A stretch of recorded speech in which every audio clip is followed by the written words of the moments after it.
얼굴 배울 때야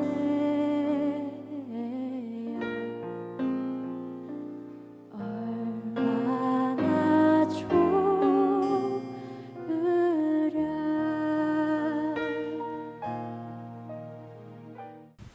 구약과 신약 성경 전체에 걸쳐서 여호와 하나님의 이름 굉장히 많이 나오는데, 그 다음으로 많이 나오는 단어 중에 하나가 뭐냐면 기도라고 하는 단어입니다. 그래서 하나님과 그의 백성들과의 관계에서 기도는 그만큼 중요하다는 것을 가르쳐 주고 있고, 또한 기도에 대한 말씀을 하실 때에는 거의 대부분이 명령형으로 되어 있습니다. 기도하면 좋겠습니다. 그게 아니고 기도해야 된다, 기도하라, 그런 말씀들이 많이 있게 되는데, 그래서 기도는 해도 좋고 안 해도 좋은 것이 아닌, 기도는 우리의 몸의 호흡과 같이 그만큼 중요하다는 사실을 우리가 인식해야 되는 것입니다. 우리가 구약 성경과 신약 성경에 나타난 수많은 사람들을 이제 살펴보면 그들의 삶과 사역에 있어서 그들은 그들의 삶의 우선순위에 첫 번째를 기도에 두었다는 것을 발견하게 됩니다. 우선순위만 둔 게 아니고 기도를 자신들의 삶과 사역에 있어서 생명처럼 여겼다는 것입니다. 그래서 기도하다가 죽더라도 기도하겠다, 그런 사람들을 통해서 하나님은 놀라운 역사, 놀라운 기적을 많이 베풀어 주셨음을 보게 됩니다. 또 지난 기독교 2000년 역사를 살펴보아도 그리스도인들에게 있어서 기도는 그 어떤 것보다 중요했던 것을 보게 돼요.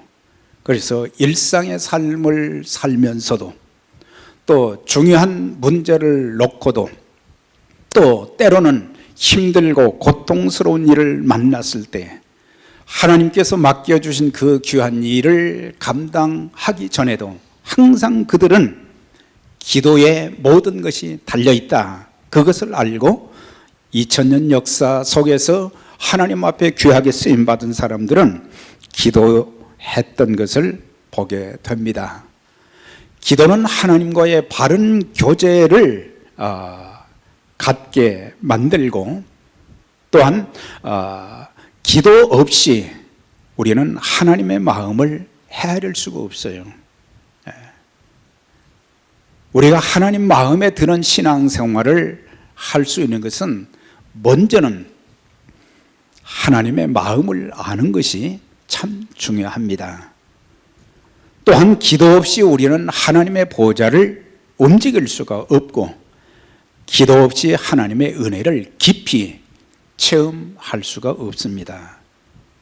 그러기에 기도를 하나님과 깊은 교제 속에서 많이 한 사람들은 기도의 은혜에 대한 체험이 많은 거예요. 그래서 하나님이 내 인생을 이렇게 붙들어 주시고, 또한 풀무불 같은, 사자굴 같은, 또 사망의 음침한 골짜기와 같은 그런 인생의 각박한 삶의 현장 속에서도 기도할 때마다 하나님이 보호해 주셨고, 기도할 때마다 하나님이 문을 열어주셨고, 기도할 때마다 내 인생을 이렇게 아름답게 인도해 주셨다는, 불가능한 것을 가능케 만들어 주셨다는 그런 간증을 우리는 할 수 있게 되는 것입니다. 그래서 기도는 하나님과의 인격적인 교제의 수단입니다. 하나님과 교제가 깊어질수록 우리는 하나님을 더 깊이 압니다. 여러분들 하나님을 얼마나 알고 계십니까? 우리가 사람들을 안다고 할 때 그 사람의 이름만 얼굴만 안다고 해서 아는 것이 아닙니다. 부부가 살아가면서 오랫동안 살았다 그것만이 자랑거리가 아니라 남편의 그 마음을, 아내의 그 마음을, 자녀의 그 마음을, 부모의 그 마음을 자녀들이 얼마나 헤아려 주느냐. 그래서 환경의 문제가 아닌 마음의 문제라고 하는 사실이에요. 그래서 그 마음을 알고 그 마음을 이해해 주고, 그 이해한 그 마음을 내가 어떻게 하면은 좀 더 그 마음을 편하게 해 줄까? 그것이 중요한 것처럼 기도를 통해서 우리는 하나님의 마음과 생각과 그분이 하시고자 하는 그 많은 일들, 우리에게 무엇을 요구하시는지 그런 것들을 제대로 알 수 있게 되는 것이고, 하나님의 성품을 우리가 더 닮아가게 됩니다.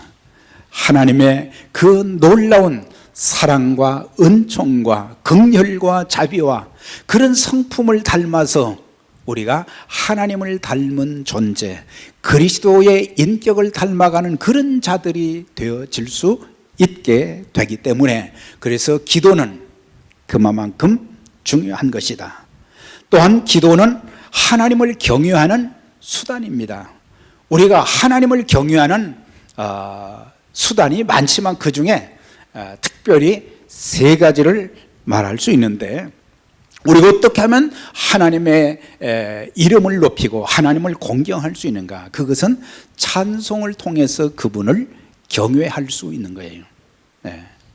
그러니까 하나님이 하나님 되심과 그분의 이름이 온 세상에 충만해지고, 그분을 통해서 많은 사람들이 하나님 앞에 무릎을 꿇고, 그래서 하나님을 영원하게 하는 가장 첫 번째가 찬송인 거예요.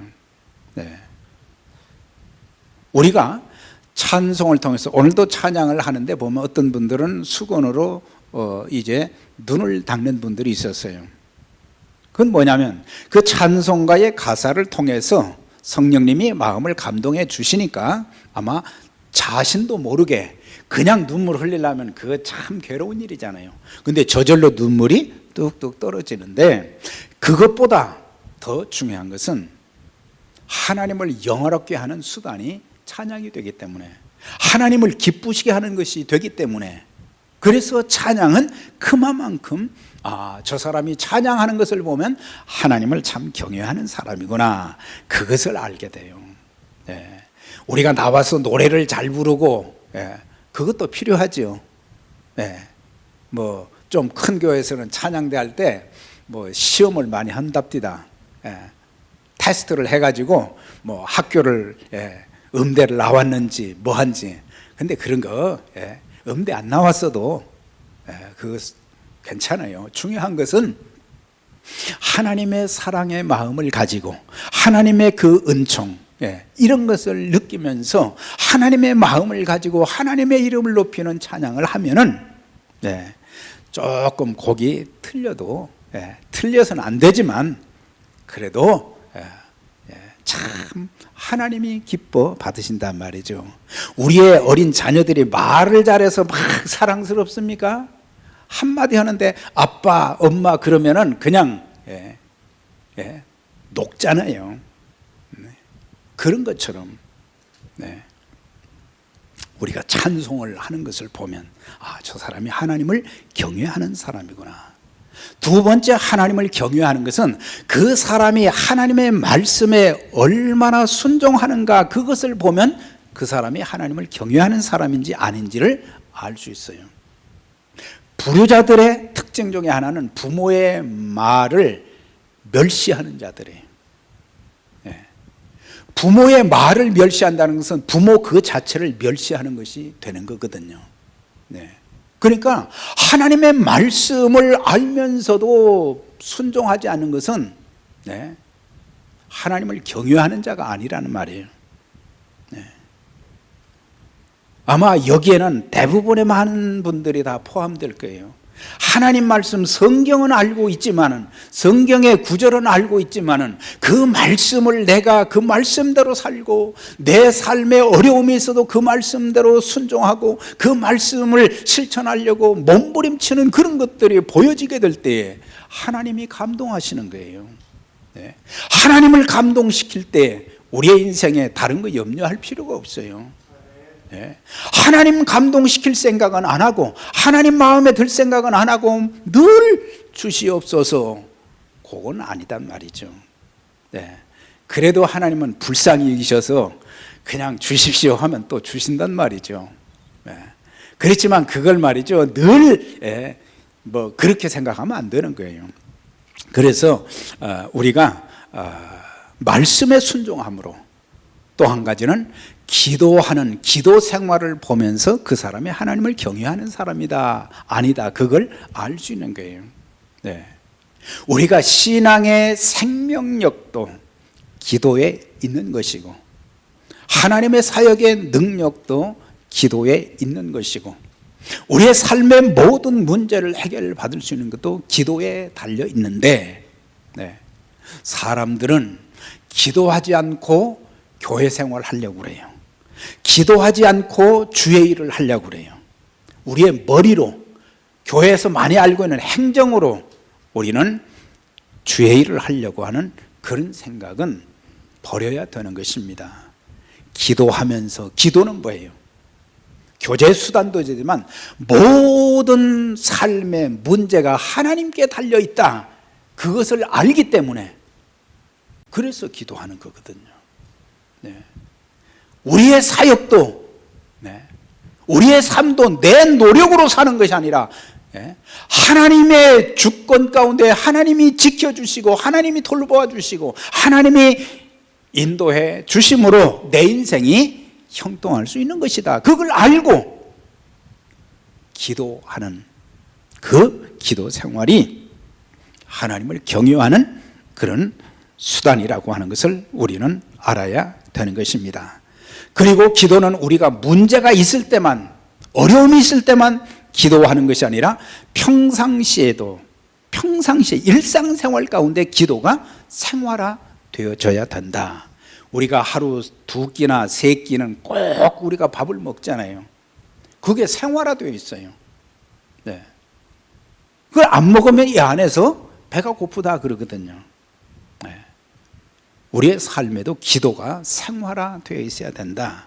그렇다고 하루 종일 뭐 교회 와서 무릎 꿇고 기도하라는 게 아니라 성령 안에서 무시로 우리는 기도할 수 있는 것이고, 또 때를 정해놓고도 기도할 수 있는 것이고, 그런데 사람들의 기도를 살펴보면 하나님과 교제하는 것, 하나님을 경외하기보다는 삶 속에 어려운 문제가 있을 때, 위기가 닥쳤을 때에 긴급 구조를 요청하는 그런 정도로 기도를 생각하는 것은 기도에 대해서 제대로 배우지 못한 것이다. 그래서 주님께서는 이제 제자들이 요청한 그 기도에 응답을 해 주신 것이 바로 주기도문이거든요. 제자들은 주님이 하셨던 그런 기도를 자기들도 좀 배워서 하고 싶다는 거예요. 그래서 주님께서는 너희는 이렇게 기도하라, 그 기도에 대한 구체적인 내용을 말씀해 주신 것을 볼 수가 있어요. 그래서 사람들은 어려운 일이 있을 때, 불치의 병에 걸리면 그때서야 하나님 살려주십시오, 살려주십시오, 고쳐주세요, 문제를 해결해 주세요, 그렇게 기도하는데, 기도는 문제 해결의 수단이면 틀림이 없지만 더 중요한 것은 바로 주님께서 우리에게 가르쳐 주신 기도를 우리는 바로 배워야 돼요. 그래서 기도의 대상에 대한 바른 이해, 누구에게 기도하느냐, 그걸 바로 알아야 돼요. 어떤 사람들은 그냥 주님 처음부터 시작하는 분들이 있어요. 우리 주님은 하늘에 계신 우리 아버지여 하나님께 기도했다는 사실이에요. 이거 혼동을 하면 안 돼요.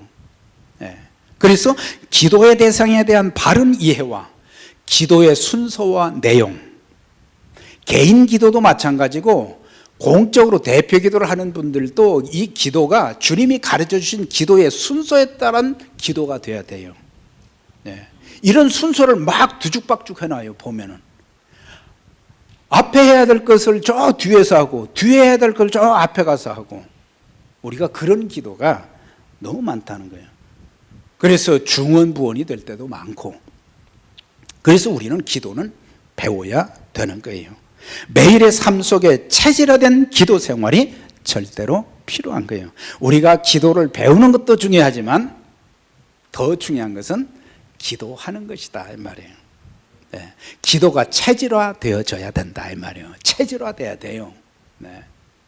그런데 우리는 기도가 체질화되어 있지 않아요.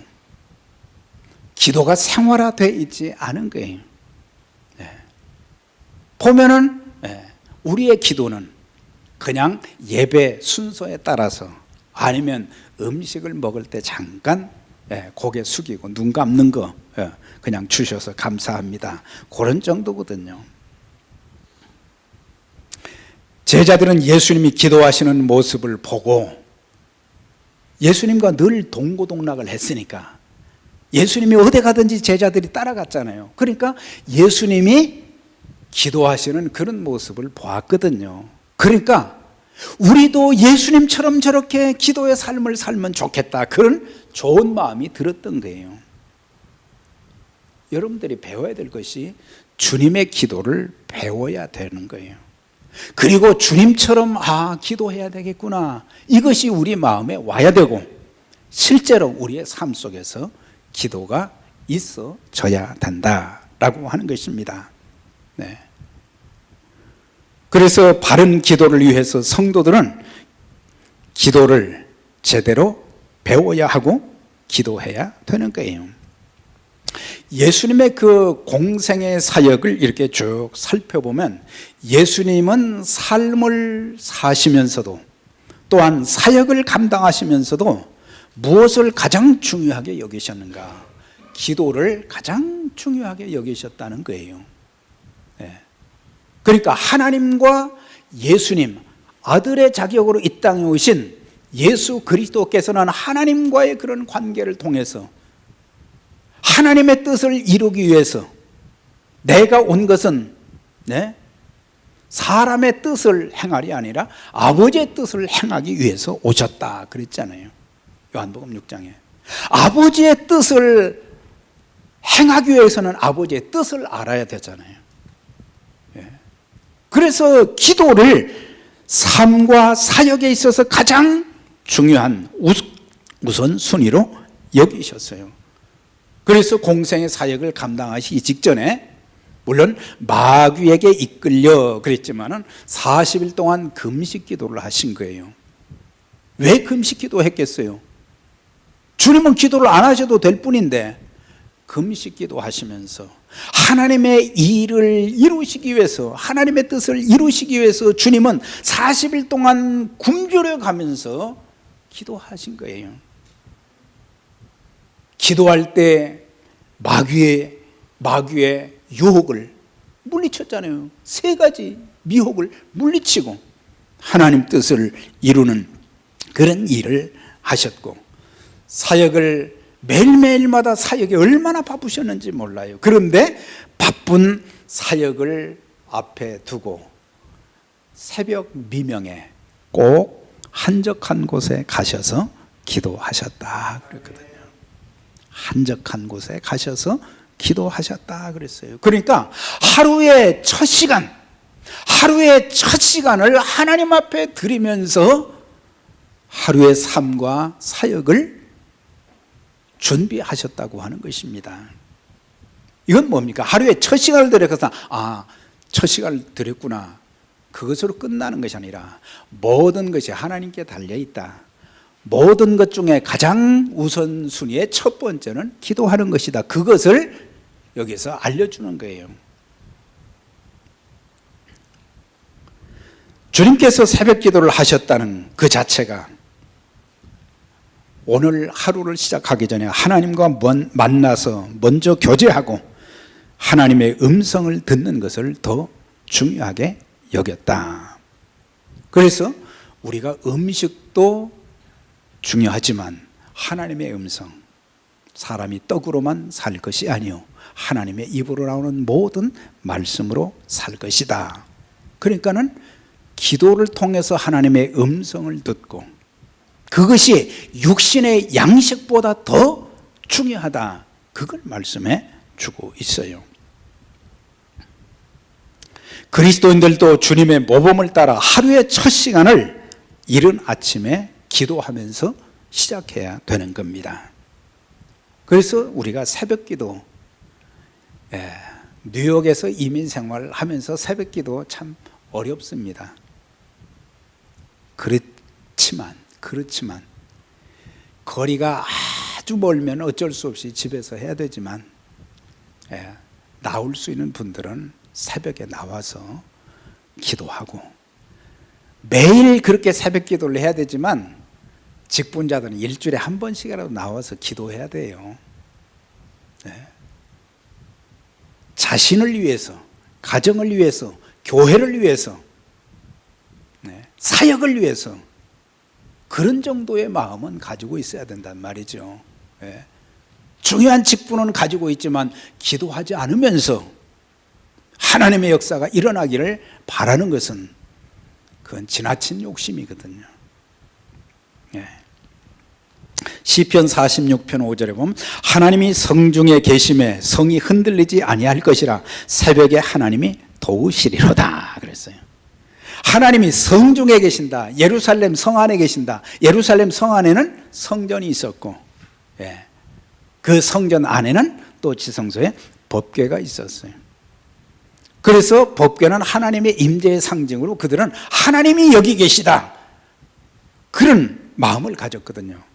그래서 하나님이 그 성중에 계심에 성이 흔들리지 아니할 것이다, 그런 믿음을 가졌어요. 성이 흔들린다, 성에 문제가 생긴다는 말이죠. 그러나 하나님이 그 성을 지켜주시면 성이 흔들리지 않고 요동치 않게 된다 이 말이죠. 요동하지 않게 된다. 군사력이 열세라도 여러 불리한 조건이 있어도 새벽에 하나님 앞에 기도하면 그 성을 하나님 보호하시고 지켜주시기 때문에 성이 흔들리지 아니할 것이라. 그러나 반대로 우리가 기도하지 않으면 흔들리는 일이 많이 생기는 거예요. 여러분들의 심령이 흔들리게 될 때가 많아요. 여러분들의 삶이 흔들리게 될 때가 많아요. 여러분들의 가정과 여러분들의 자녀들이 흔들릴 수도 많아요. 주님의 몸된 교회가 흔들릴 수도 있는 거예요.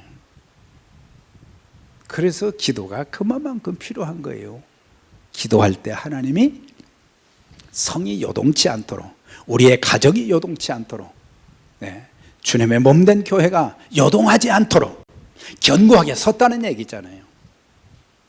흔들거린다는 것은 위험하다는 요소요, 문제가 있다는 얘기거든요. 그래서 주님께서는 40일 동안 금식기도, 또 새벽에도 기도하시고 12제자를 선택할 때도 함께 동역할 사람들을 위해서도 밤새도록 기도하셨다 그랬거든요. 밤이 맞도록 어떤 제자들을 선택해야 될까? 그러니까 사람의 눈으로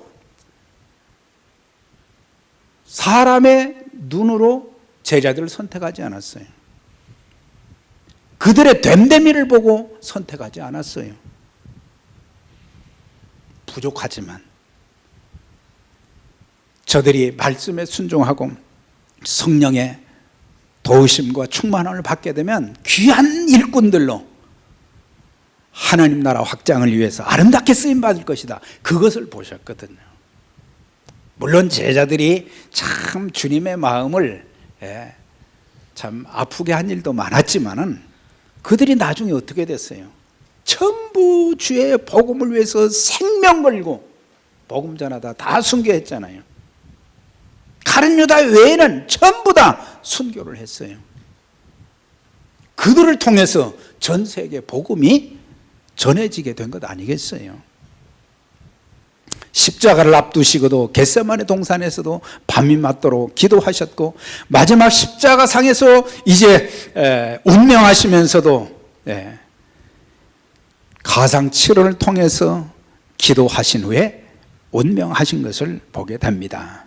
주님은 기도로 일관된 삶을 사셨고 사역을 감당하신 거예요. 네. 그래서 주기도문은 예수님이 가르쳐 주신 기도로 기도 중에 기도라는 것을 알 수 있어요.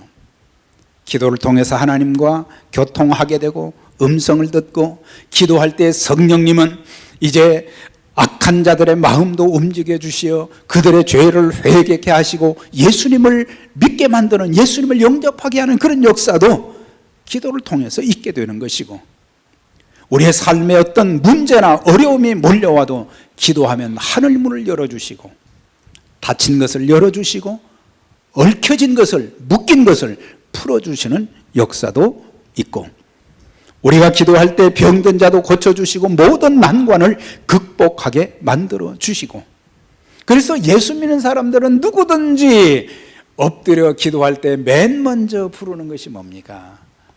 하나님 아버지, 하늘에 계신 우리 아버지. 그렇게 기도하는 거예요. 예수님이 누군지를 몰랐을 때는, 하나님이 누구신지를 몰랐을 때는 신이시여 그러지만은 우리는 하나님 아버지시여 그러잖아요. 예. 그 주님께서 기도한 것이 바로 그런 기도인 것입니다.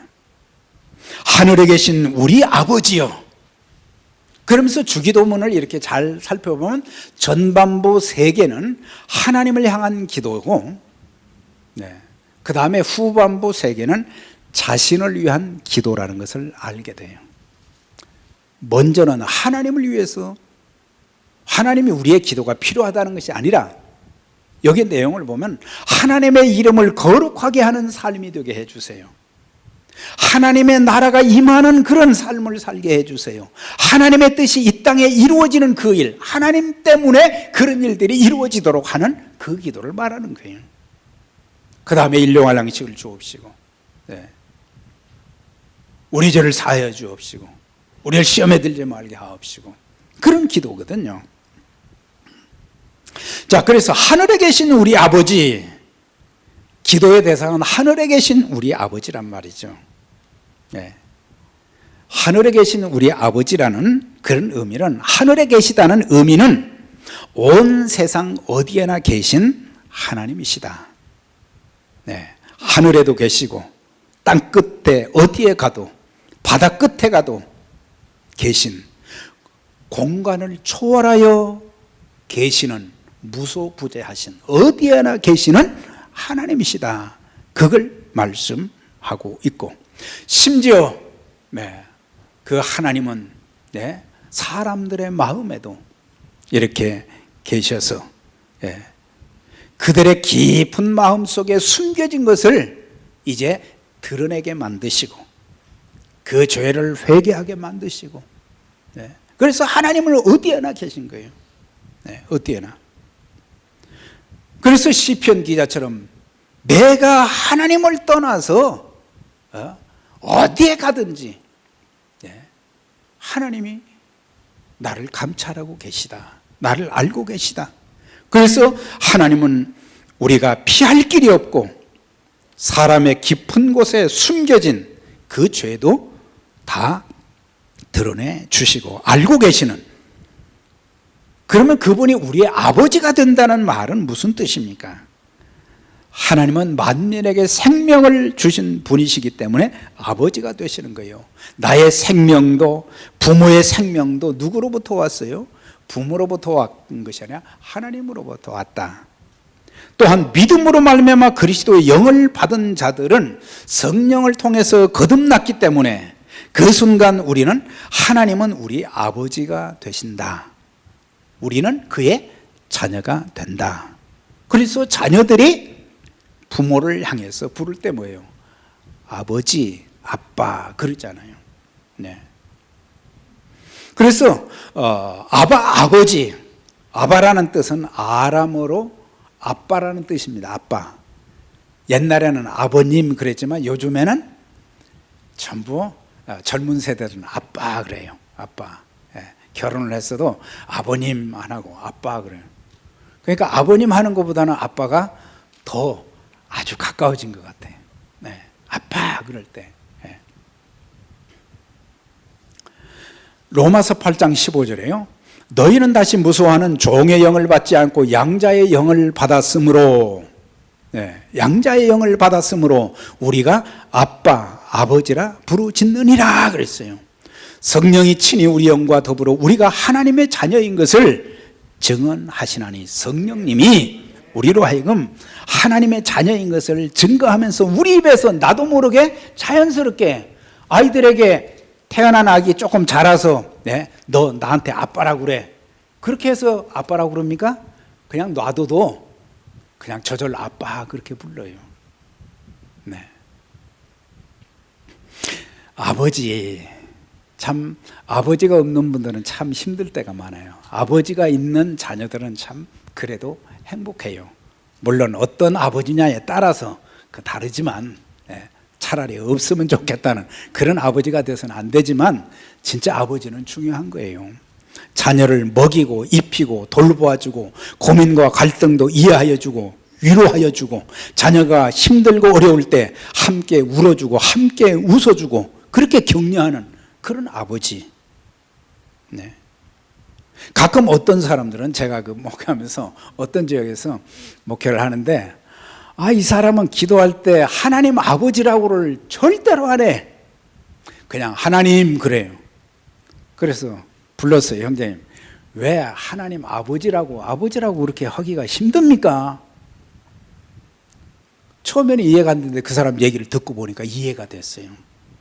그건 뭐냐? 과거에 자기의 육신의 아버지로부터 받은 학대와 상처가 너무 큰 거예요. 네. 자상하고 친절한 아버지도 많지만 자녀들에게 포악한 아버지, 무능한 아버지, 더 이상 아버지이기를, 더 이상 사람이기를 거부한 아버지들 때문에 자기 아버지가 그런 아버지라 하나님 아버지라는 말은 싫습니다. 저는. 네. 우리의 자녀들이 아버지하고 불러주고 따를 수 있는 그런 부모들이 좀 돼야 돼요. 네. 그런 부모들이 되시기를 바랍니다. 네. 차라리 아버지 없는 것이 나한테는 더 나아. 이러면은 이건 비극입니다. 비극. 네. 아버지가 아닌 것은 아니지만, 네, 우리는 그런 아버지, 부르고 싶은 아버지, 찾고 싶은 아버지, 가까워지고 싶은 아버지, 친구 같은 아버지, 네, 나를 사랑하고 격려해 주는 그런 아버지. 우리가 믿는 하나님 아버지는 우리를 지극히 사랑해 주시는 하나님이시요 능력의 하나님이시며 가장 좋은 것을 우리에게 아낌없이 주시기를 기뻐하시는 분이 하나님 아버지십니다. 시편 103편 5절, 좋은 것으로 내 소원을 만족해 해 주신다 그랬어요. 좋은 것으로. 아버지는 자식들에게 좋은 것으로 주려고 하는 것처럼 하나님 아버지는 우리에게 최고의 좋은 것을 주시기를 원하시고, 시편 107편에는 주린 영혼에게 좋은 것으로 채워주심이리다. 좋은 것으로 채워주신다는 거예요. 우리 자녀들의 생각 속에, 자녀들의 마음 속에, 자녀들의 삶 속에 어떻게든지 좋은 것으로 주려고 하는, 좋은 영향을 끼치고자 하는 그런 아버지. 마태복음 7장 11절에도 기도에 대한 말씀을 하시면서, 예, 너희가 악한 자로도 자식에게 좋은 것을 줄 알거든 하물며 하늘에 계신 너희 아버지께서 구하는 자에게 좋은 것으로 주시지 않겠느냐 그랬어요. 좋은 것으로 주신다 그랬어요. 이런 좋은 것을 주시기를 원하시는 하나님 앞에 우리가 기도하지 않는다는 것은 좋은 것은 나는 필요가 없습니다 하는 사람과 똑같은 거예요. 로마서 8장 32절에 자기 아들을 아끼지 아니하시고 우리 모든 사람을 위해 내어주시니까 어찌 그 아들과 함께 모든 좋은 것을 우리에게 주시지 않겠느냐 그랬어요. 독생자까지 주신 하나님이, 예? 왜 우리에게, 우리는 없다고 합니다. 우리는 힘들다고 합니다. 우리는 고통스럽다고 합니다. 그러지만 이런 하나님 앞에 좋은 것을 주시기를 원하시는 그 하나님 앞에 우리가 기도하면은 가장 좋은 것들, 가장 좋은 것들을 그분이 주시는데, 그러면서 이제 6가지 기도가 여기 나와요. 이름이 거룩히 여김을 받으시오며 나라의 임하옵시며 뜻이 하늘에서 이루어진 것이 땅에서 이루어지다. 우린 예배 끝나면 주기도문 하잖아요. 찬송도 마지막 찬송은 주기도문을 합니다. 수요 예배도 끝나면 주기도문으로 끝납니다. 그러니까 주기도문하면 끝나는 시간이구나, 그런 정도로 하는 거예요. 기도에 엄청난 보화가 여기에 담겨 있기 때문에 주님의 기도를 우리가 제대로 배우고 기도 생활을 하게 되면 우리의 인생이 달라지고 주님의 몸된 교회가 달라지고 우리의 삶의 상황이 분명하게 달라지게 될 것입니다. 그래서 한 주간을 살면서도 하늘에 계신 나의 아버지여, 그렇게 기도하는 가운데 주님과 교제하고 주님의 인도하심을 받고 주님의 공급하심을 받고 주님의 돌보심을 받고 주님의 이름을 존귀하게 드리는 하나님의 사람들이 다 되시기를 주의 이름으로 축원합니다.